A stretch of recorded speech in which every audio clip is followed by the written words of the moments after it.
In the last episode of the Southampton Career Mode, we received a massive offer from Liverpool for Bednarek, and we chose to part ways with our highest rated center back. We reinvested the funds from that transfer to bring in Henderson, McKennie, and Edouard. In a Premier League season that was decided on the final match day, we finished second in the league.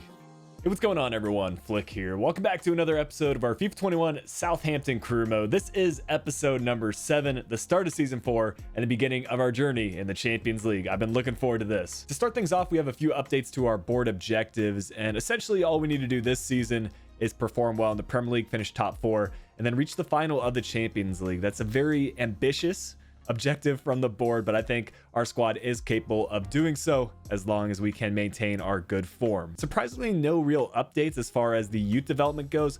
However, we do need to have some youth player sales within 2 seasons. Kicking off this episode's press conference, I wanted to outline my plans as far as squad improvements go, especially as we start thinking about Champions League and now that we're in the running for the Premier League title. Throughout this career mode, we've made transfers very tactically, never waiting until transfer deadline day to make a signing wherever possible, signing players for under their market value, and in general, we haven't brought in players that were at the peak of their career. Instead, I think you could make the argument that we brought in players that have been overlooked by other clubs and helped them reach their potential. That really is the Southampton philosophy, and I think we're doing it well in this career mode. I am proud of the fact that we've been able to develop so many players within the club rather than having to look outwardly, and I think that is reflected in so many of our player ratings. As we start thinking about the future, though, we will be competing with other clubs that are making those huge signings, so I'll be making some micro adjustments to the transfers we make. In general, they probably will be more expensive, but I want to keep that core philosophy intact. In addition to that, I want to keep making this career mode as realistic as possible, so any signings we make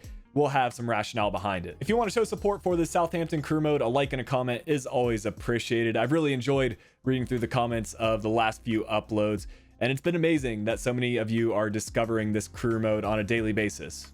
The last few transfer windows, we've been very mindful about squad depth, and I think we're in good shape moving into this year's Premier League season as well as Champions League. However, there are a few areas that I would like to improve. So as we change our squad view, we'll talk about a few positions, and in the substitutes, you can see our current selection of players that we have for squad depth. Starting with right back, Kyle Walker-Peters, of course, will be in our starting 11. However, as we saw from last season, injuries do happen. He had a 2-month injury toward the end of season 3, and as a result, Valerie had to fill in at that right back position. He did an all right job. However, for those simulations, a 77 rated right back is less than ideal. Maybe we bring in someone with a higher overall that can still feature in cup matches and the occasional start in the Premier League and Champions League. And then transitioning to our midfield, particularly our center mids, we have that great partnership of Ward-Prowse and Nandez. Luckily, they've stayed healthy pretty much throughout the entirety of this career mode, but I think that we should have some other options available just in case injuries happen or we need to rotate the squad around. Players like Diallo, Newton, and Smallbone have done a good job filling in. However, I think it would be good if we signed someone with at least an 80 overall. I'll discuss a few potential options for right back and center mid signings, and then you all can let me know in the comment section which players you'd like for me to sign. However, before we do that, we have a few nostalgic transfers to make. We've been on the lookout for Gareth Bale's regen for quite some time, just waiting to see when he would retire. And believe it or not, his regen has been hanging out in the free agents for about a season. I missed this because at the end of season 2, Bale's contract was expiring with Madrid. I figured he would just go into the free agents tab. Maybe he would sign with a different club. However, I think he just ended his career there because I cannot find him in the search. We were very fortunate that his regen was not signed to another club because he has an amazing overall for such a young player. Because Samuel is a free agent, there was no transfer fee involved, but he signed as a sporadic player for the squad role to a 3-year deal worth 30 grand a week. For full transparency, I did update some of the player information to match that of Bale.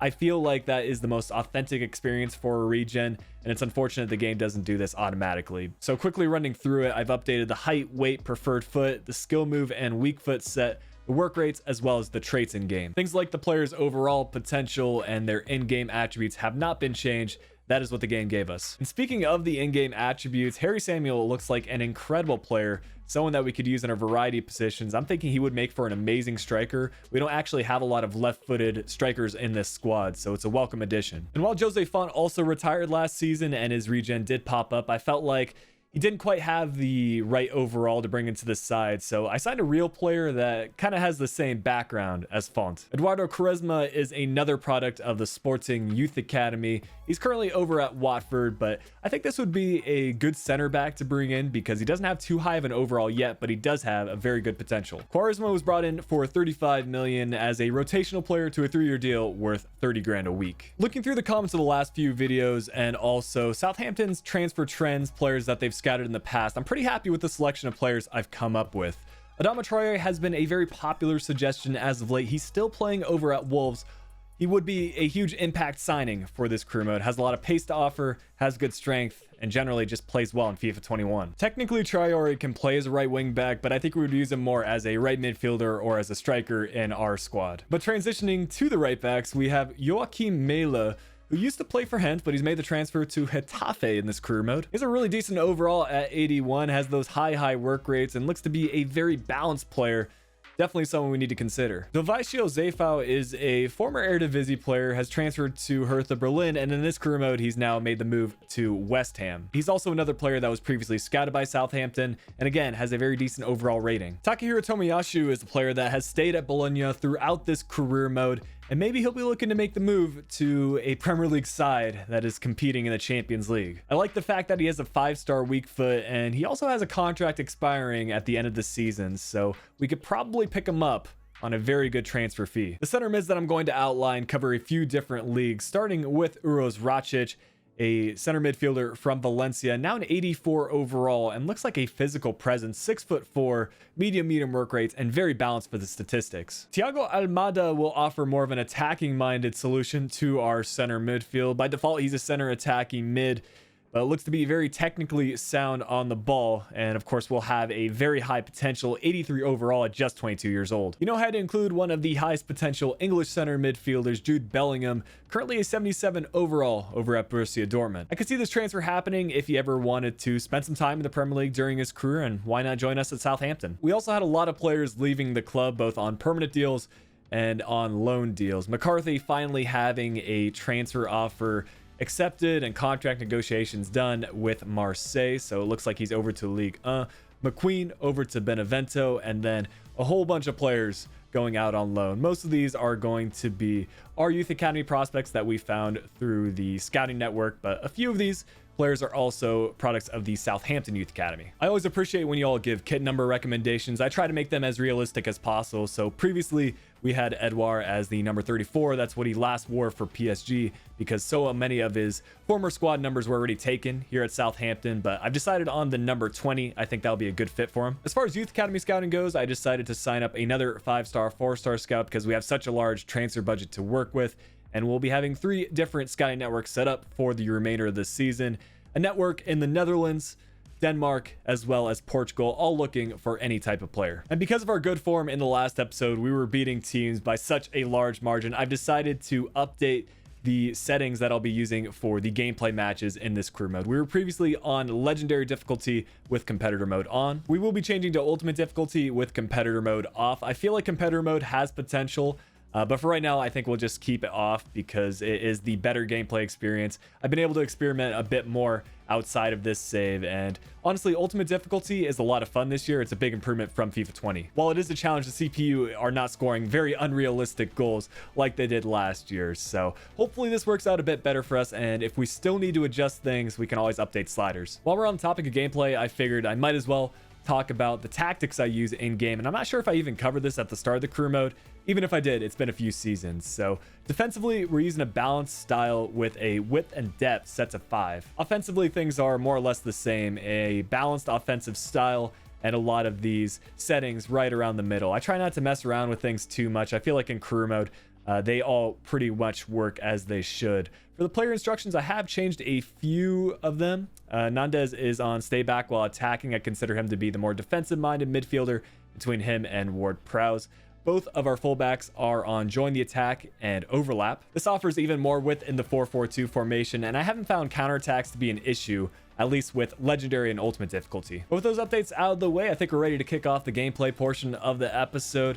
Should have some good Premier League fixtures as we try to build upon last year's second place finish. And then, of course, we're getting into Champions League, which is a whole nother matter.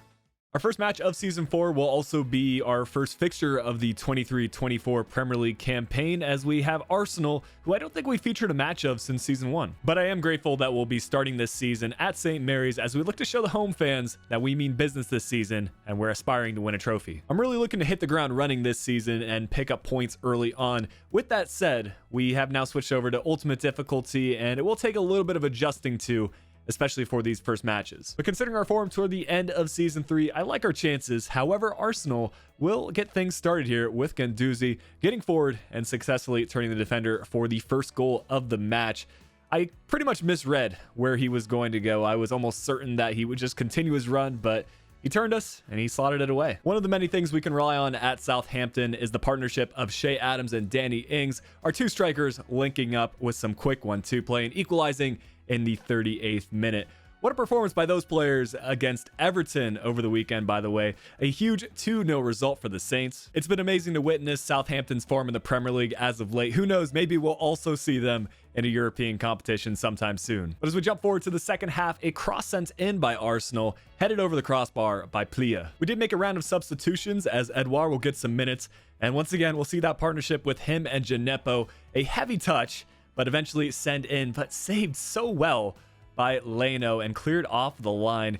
A great defensive effort by the Arsenal players, keeping things level. Reece Nelson will get an opportunity in the later stages of this match to show his former side that they made a mistake in letting him go, as we continue our pressing play from last year, winning the ball back and getting this over to Stengs, trying to create something from this left-hand side. Has a few options in the middle, but what a tackle that is from Guendouzi. Scored a goal for Arsenal and probably had a goal-saving tackle there as Edouard plays this back in the middle. Some amazing play between our forwards, and that was honestly a lucky rebound. I was just trying to get more efforts on target, but who else would it have been than Edouard? He has a knack for scoring goals and making an impact on matches. We are waiting for the right time to have him become one of our starting strikers. However, Danny Ings just continues to grow in his overall, so we'll have to wait a little bit longer. We'll be turning our focus to the Champions League for a few matches, and while we have a difficult group with Barcelona, Lyon, and Shakhtar Donetsk, I think this will make for some entertaining group stage matches. I will be showcasing one of the two matches that we played against each club, and for the matches against Lyon and Donetsk, we'll be traveling away because they have a real stadium. This is the side that'll feature for us. You'll notice that Quaresma will be getting his debut for us in these gameplay fixtures. I felt like this is a good opportunity to do so because we won our first match fairly easily, courtesy of a Ward-Prowse hat trick in the first half. Group stage results don't carry over on aggregate like they do in the knockout stage, but I still feel like our last match was a pretty good indication of how this one should go. One interesting thing about this Donetsk side was how aggressive they played. I would argue they pressed more than any other team we've played in this career mode save, and I'm not sure if that was a good thing because it left their defense wide open. If we continue to be patient with our build-up play like we do here, chances will certainly arise. James Ward-Prowse will open the scoreline. That makes it 4 goals that he scored across 2 matches against Donetsk.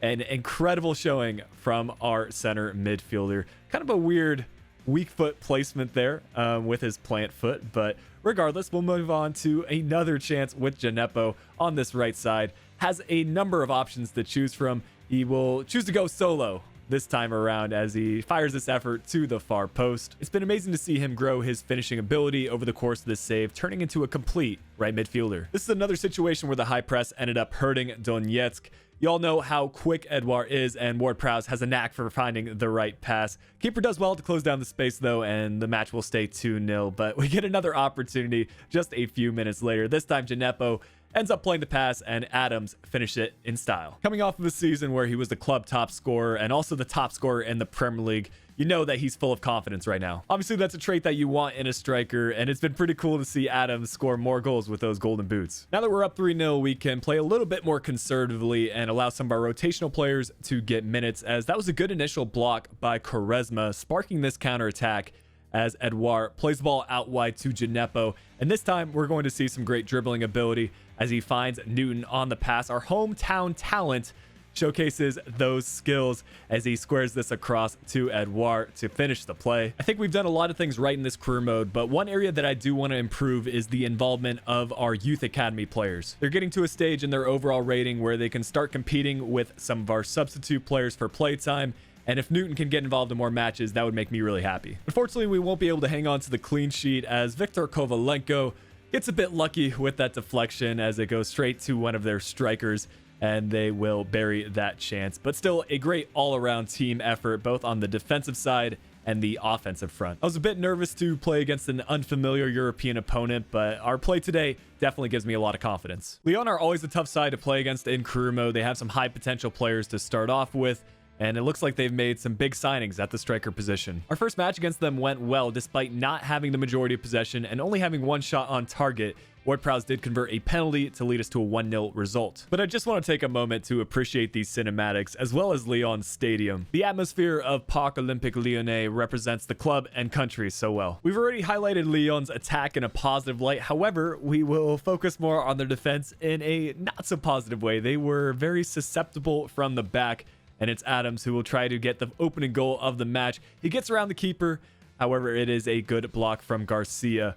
But we will witness one of the most memorable moments of this career mode. We finally scored the chip, guys, and who else could it have been than James Ward-Prowse? I couldn't have scripted this moment any better. It took place in the Champions League. The replay was absolutely perfect, and the chip was slotted away into the corner. And now that we've scored one, I see us scoring many more. McKennie has had a somewhat slow start here at Southampton, hasn't grown a whole lot in his overall, but I do want to showcase some of his key moments here from Season 4, including that header. He has such great jumping attributes, and he wins so many challenges in the air. But the build-up to this chance was extremely nice. We were patient with our play, and eventually we found the through ball. Reece Nelson getting in behind the defense. He options to square this across, and Adams, more or less, it's going to be a tap in there. Obafemi will get some minutes in the second half. He plays this through to Ings, who options to dribble to space, and then eventually goes for the lofted pass to Nelson. A bit of skill there from the keeper to bring it back to an area where he can pick it up. Just wanted to showcase that really quick, but it's again Obafemi and Ings linking up. Eventually, this pass is played through to Ward-Prowse. He'll net his second goal of the match. Throughout this career mode, our captain continues to step up in huge matches, and that's what we need, especially for competitions like the Champions League. We're going to have difficult opponents, and I know I can count on them. We'll witness another great moment for our defense here as Lyon are looking dangerous right outside our 18. Eventually, this pass will be played in the middle, but McKennie just putting in the perfect block to stop that opportunity. And now Ings is going to get in on the chip action. This was kind of a weird one to score. I feel like it was more of a mistake from the goalkeeper than anything else, but a chip's a chip. And you know, we have to showcase those as well as the replay. But another big result for us in the Champions League. This time we hang on to the clean sheet and still score 4 goals. I'll be throwing in a bonus match outside of our opening Premier League fixture as well as the Champions League matches. This opportunity against Chelsea is a big one because we are currently the top 2 teams in the Premier League, and as of right now, we haven't lost in the Premier League. I'll be doing my best to keep that trend going, but Chelsea will certainly be a difficult opponent. To be honest, leading up until the last episode, we had struggled against some of the top teams in FIFA 21. I would include Chelsea in that group. And that was a big opening chance missed by Edouard. I think I scored too many chip goals in the last match, and I wanted to keep that going. But luckily, we win back possession right away. This time, no mistake from Edouard. We go with a simple finesse shot right around Kepa. I can respect that a lot from our striker. He forgot about his missed chance, turned things around, and turned this defender as he converted this goal. Chelsea looking dangerous here as their fullbacks like to get involved in the attack. Emerson playing this chance through to Pulisic, who tries lofting it across, but McKennie having no business with that, clearing it out for a corner kick. On said corner kick, they'll pull a bit of a tactic out of the bag, but it is Kyle Walker-Peters who clears that chance off the line. I've been a bit critical of his defending on set pieces in the past, but I think he's learned from that as we try to defend against this Chelsea attack. Luckily, this chance is called back for offside. Once again, it's the play down the wings that seemed to be our weakness. De Silva could not keep up with Chelsea's attack, and unfortunately, Salisu could not get in front of the volleyed effort from Timo Werner. The young German striker has already shown signs of promise for Chelsea, and I think that is only more the case in this career mode now that we are a few seasons in. Our first goal showcased that we know how to quickly switch gears and turn things around, and we'll show it again here as the tactical awareness from Adams is what I want to highlight. He pretty much just stood still, waited for the defender to put him back on side, and Edouard also had the knowledge to play this across rather than going solo with the effort. As a result of Chelsea's attack, Ward-Prowse has had to play a bit more defensively in this match, but he does generate a nearly incredible goal as Edouard's effort is tipped over the crossbar by Kepa. A fairly eventful first half does not necessarily translate over to the second half, as we didn't get a whole lot of opportunities. Some good skill moves from Adams there, but the effort was saved well by Kepa as he pushes this one out of play. And this is really the only Chelsea chance, a good one at that, as a cross is sent in from the right side of Chelsea's attack, just like their first goal. But McKennie does well to get that one cleared, and we will win this huge fixture against Chelsea. That will increase the gap for us at the top of the table, and it will be crucial for us to continue these kind of performances as we play Chelsea again in the second half of the season, as well as some of the other clubs that are in the top four. Going back to the Champions League, our final match in the group stage will be against Barcelona. This was the fixture I was most looking forward to. The reason being they are probably the most difficult opponent that we faced so far in this career mode. They still have Messi, but I think he's declined quite a bit in his rating, so he's probably in the substitutes. Our previous fixture against them ended in a 1-1 draw as both strikers scored goals, Jesus for Barcelona and Obafemi for us. We'll get things going straight after kickoff as Gineppo burns by the Barcelona left back and lofts this cross in, hoping that Edouard can maybe score another header goal. Unfortunately, that one was cleared, but off of this throw-in, it's a little bit of skill from Danny Ings. He actually has 5-star skills in this save now because of the development plan we've been using. That wasn't my intention. It was mostly just so that we can keep some of his key ratings intact and they don't decline as quickly. But ever since we've changed that, it seems like he has a bit more flair in his game in addition to his goal scoring, which is not going to be showcased here. This was a pretty nervy match and was highlighted by some key defensive stops, both from the goalkeepers, Ter Stegen and Henderson, but also from the defense in general, as Ter Stegen pulls off a big save there. But we will work this effort around Ings to Nandes to Ward-Prowse, and now Edouard, unfortunately, will be denied by the German goalkeeper once more. But it's going to be a one-on-one between Jesus and Henderson just before the halftime break. Big stop there from our number one as we move into the second half. And a battle between the two center mids was another storyline. Ward-Prowse and De Jong. Ward-Prowse will get the opening goal of the match, as this had to be checked by VAR, but it will still count as a goal for us. Wasn't the best taken effort, but it still found in the back of the net, and that will get us the important 1-0 lead. As we look towards the last 30 minutes of this match, I was content on trying to hang on to the lead, so I didn't pour forward many players, mostly trying to have players stay back and make key defensive stops like that one from Salisu. But a big moment as we bring on Bale's regen, Harry Samuel to a striker position, which is one of the areas that he can play. Even though he is listed as a right winger, he can definitely slot in as an attacker for us. Henderson looking to get on the break, though, as we get this one forward. It's a big effort that ends up falling to Samuel perfectly. De Jong nodded it straight to him. He'll showcase some of that pace and that left foot of his as he buries a chance. What a moment for him, essentially securing us a win in our final Champions League group stage match. And he's already showing signs of promise that he can show up in key moments, kind of like Gareth Bale has done in the past for Real Madrid. Of course, he scored some big goals in the Champions League. But that'll round out the gameplay portion of the episode. Ultimate difficulty is still no match for this Southampton squad. It has been quite the season as far as the Premier League is concerned. Last year, Manchester City won the league with 82 points. Both Chelsea and Spurs are on track to exceed that by a fair margin. We are not completely out of the race, though, just 5 points back from Chelsea. And if we can have another result go our way, like the gameplay match we had in the first half of the season, then that could make things very interesting. But as we scroll through the rest of the Premier League table, it's been a solid performance so far by Brentford.